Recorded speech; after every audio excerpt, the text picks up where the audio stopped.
Wars has this right in the chat, and this is what I've told you before. It wasn't.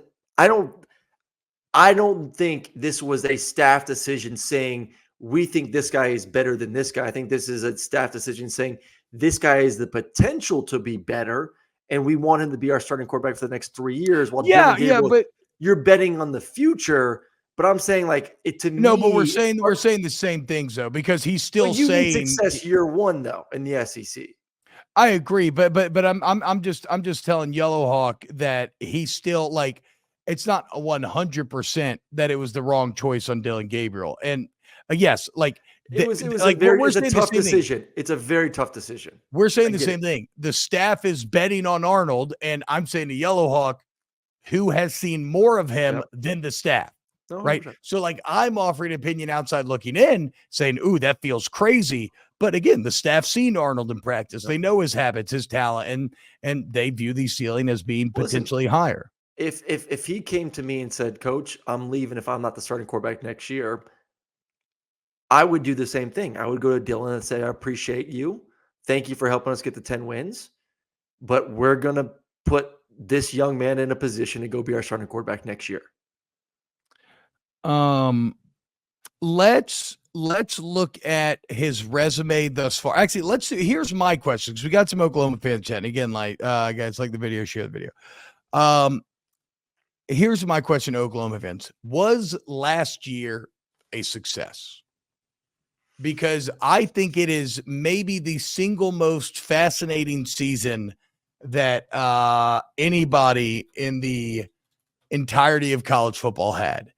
In that, in so many ways, it should be considered an unqualified success. Mm-hmm. You went from 6-7 to 10-3, including 10 regular season wins. Like, let's just say 10-2, because the bowl game, you were never going to win that thing. No. 5 new starting linemen, new quarterback. Like, that's just a super shitty hand to be dealt. So 10-2 with a Texas win after going 6-7. That should be an unqualified success. But you should have held Texas out of the playoff. Mm-hmm. If you had taken care of your business, not only should you have beaten your rival, you should have stopped them from winning the Big 12 on the way out. You should have stopped them from making the playoff. So is the pain of blowing it against Oklahoma State and Kansas, does that loom large enough to erase what otherwise should have been? We should be saying, my God, Venables made a massive leap from year one. No, I don't think so. From 3-6 in the Big 12 to 7-2 in the Big 12. Yeah. No, I mean, listen, it's not ideal. Don't get me wrong. I mean, that team should have been 11-1 and hell, a playoff team. I mean, they were right there. They go and win that conference. They're in the playoffs at 12-1. So I think that stings a little bit. Obviously, then at that point, Venables is asking for $10+ million, and you're giving him every damn penny for doing that in year 2. And this is a non-discussion at the point. So I still think Oklahoma fans walk away from last season 10-2, beating Texas, who was a playoff team, who had all that star power. And you said that was a successful season. And you've brought up multiple times too, T, the fact that they're recruiting really damn well. Yeah. They're recruiting really damn well. So he's bringing in the talent.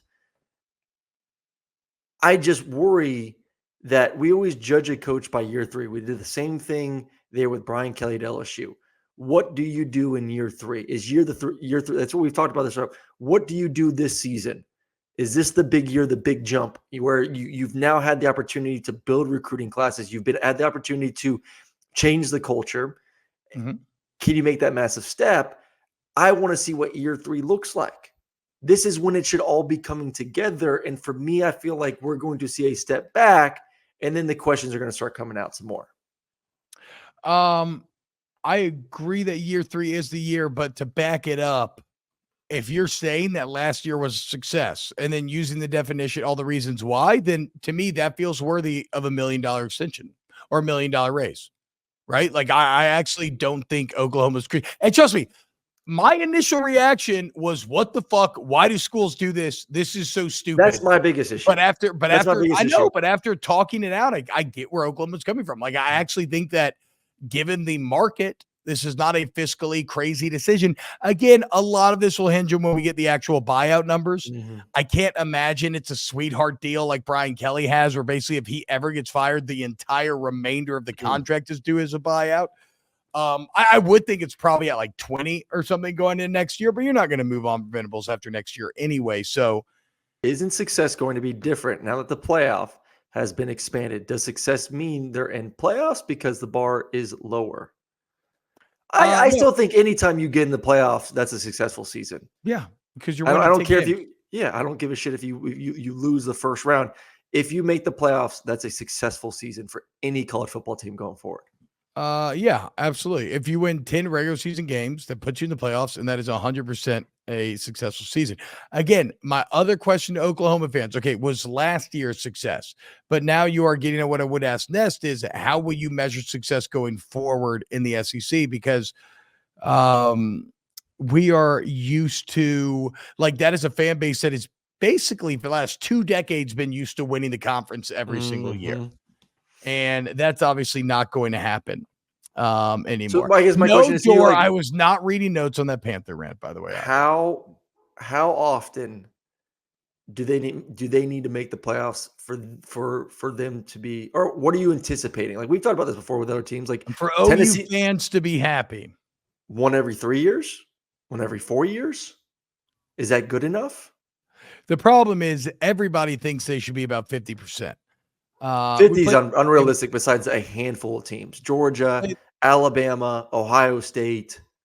That's about it. I mean, all it's going to take is a top 3 finish in your conference pretty Yeah. soon here.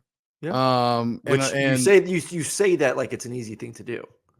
no, but I say that like, why wouldn't Oklahoma fans expect that after what they've lived like their entire existence, where they've Because now you're in a always been conference with the Georgia number and 1 team in the Alabama, conference? and Texas is playing as good as they've played in the past 2 decades. So they have better LSU resumes than all those schools.